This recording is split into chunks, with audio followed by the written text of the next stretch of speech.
Welcome to AlphaCars Service Center. My name is Dimitri, and I am going to show you just a very interesting job we're doing. Interesting for us, and it's also going to help our customer to keep the car on the road.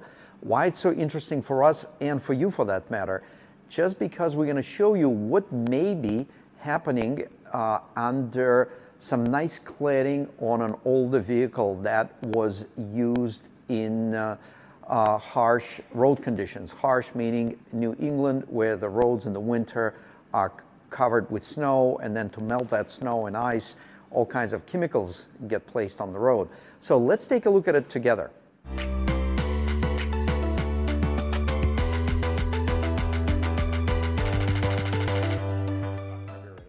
So here on the lift, we have 2008 Porsche Cayenne. Quite an amazing automobile, and it brought a lot of joy to the vehicle owners over the years. It is now, what, almost 15 years old. It looked awesome, and the vehicle owner, our customer, wanted to retain the beauty and keep it on the road longer. So the customer brought this vehicle to AlphaCars to retain the nice look of the vehicle, and of course detailing, interior, exterior, those are standard things that we all want to do to our cars to make them look better, because that's just how it feels. And that's correct, we definitely want to do that, but there's a lot going on the underbody, and if you look under your vehicle without even a trained eye, you're going to see some, most likely if the vehicle is from New England or similar area, you're going to see some surface rust.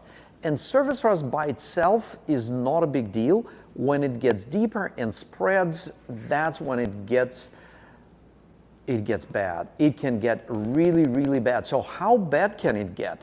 We're going to look at this vehicle because we don't know the history of the ownership and what was done, but based on what we can see, this vehicle already had some rust damage. And the rust damage could be cosmetic, it could be structural. What's the difference? The cosmetic is something, it doesn't look good, you don't feel good about it as a vehicle owner, but you can still drive the vehicle. Structural, now, regardless how you feel about it, the car is not structurally solid. You or anyone else should not be driving that car. So what are the structural parts of the car? This is a unibody vehicle, so any metal part that makes that unibody and puts it together is a structural part. Rocker panels, a good example. What is the rocker panel? Let me show you. We're going to start on the driver's side of the vehicle, and this is something that we just discovered. Of course, this is definitely something that can be and will be addressed and treated, but the rocker panel it's an enclosed area. It's a structural element of the unibody, and it's an enclosed area. It makes the body of the car, it makes the lower part of the vehicle, makes the outside shape, but inside it is hollow. So you can get moisture, you can get all kinds of ugly things inside, and on some vehicles, some stuff can enter right from here on the inside, and then it traps more moisture, and it rusts quicker, and it rusts really bad. So this here, as we can get the camera closer, you can actually see some welds. So someone already slapped a piece of sheet metal on this rocker panel. And I'm not sure if the latest owner knew about it, but during the underbody inspection that was completed a couple of weeks ago, we could not see that because it actually has the cladding that goes over the rocker panel, so that was not visible. We got a hint today as we were doing approved work for the underbody treatment, and we'll show you that. We discovered some rust here. As we start poking it, we saw some body filler that was delaminating, and there were cracks, and then we could see rust here. I guess the good news is it is structurally solid because someone already restored the structural integrity with a piece of sheet metal. Not so good news is that it was done kind of like conventional, below average from the standpoint of rust preventive treatment. So there was no weld-through primer used, there was no seam sealer used. It was just reinforced with metal. You can see spot welds. I don't even see primer here, to be honest with you. And then it looks like the body filler was placed as a leveling agent, and then the chip guard and paint, and it looked awesome, but it did not last. It didn't have a chance of lasting. So now we caught it in time. We're going to have to open it up and see what kind of restoration process would work best, so we will recommend that. And the same thing on this other side. We're going to take a look at that with you. We have not completed the full inspection, but you can see right here the piece of sheet metal was installed, but it doesn't look like they even tack welded it on the top. So we're going to have to do more exploration here on this side. Then we'll do a full evaluation, and then we can make a recommendation on what would be the right thing to do. And as far as why does it get this bad? And yeah, that's a great question. And there are multiple reasons. We're going to mention a couple. So obviously, the stuff comes out from the tire, and at a different speed of the vehicle, and the different object that gets embedded into the thread of the tire. Like I'm going to pull out this little piece of rock. Here it is in my hand. And it didn't take me much to pull it out. So at any given time, depending on the speed, this piece of rock is going to go up, and it's going to get and it's going to hit the protective coating on the metal. So, and you would say, well, this has a lot of cladding. Of course, yes. That's just one example. For the vehicles that don't have the cladding, they just have the rocker panel. It will chip the paint, expose the metal, it will start rusting. This vehicle, you would think it has the protection of the cladding, so it shouldn't get this, of course. But still, stuff gets behind the rocker panel. How does it get there? There are drains around below the windshield that when the water goes down the windshield, it then goes through the different ports, and eventually it ends up in this area. So there's all kinds of dirt and debris that gets stuck here. The water comes out, but that starts building up and building up. And then the moisture stays longer. It wasn't designed to retain moisture, but now there's an element that retains moisture. So what we would recommend, of course, during the regular inspections, annual inspections, to pull up the splash shields. And yes, it's going to take the time, but it's also will save the vehicle.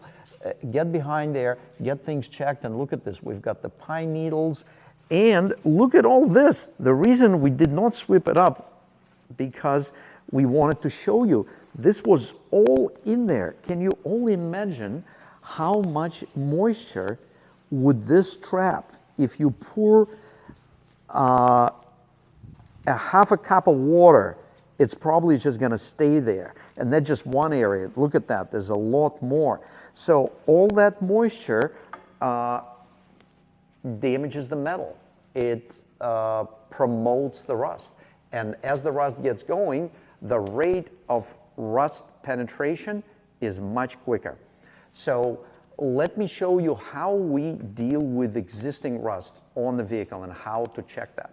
For that rust not to spread further and not to do the similar damage we just showed you, because that's a hidden area, you have to open things up. And but what you can see here, I'm not sure if the light will help or not. Ian can let us know. How is it, Ian? Looks great. Looks great. Mm-hmm. Okay. So, and the reason it looks great, because we already cleaned rust mechanically, we treated the rust chemically, and we're applying the primer that is actually designed to specifically go on lightly rusted surfaces. So, of course, it's not a treatment forever, but it's the best way to treat existing rust cost efficiently.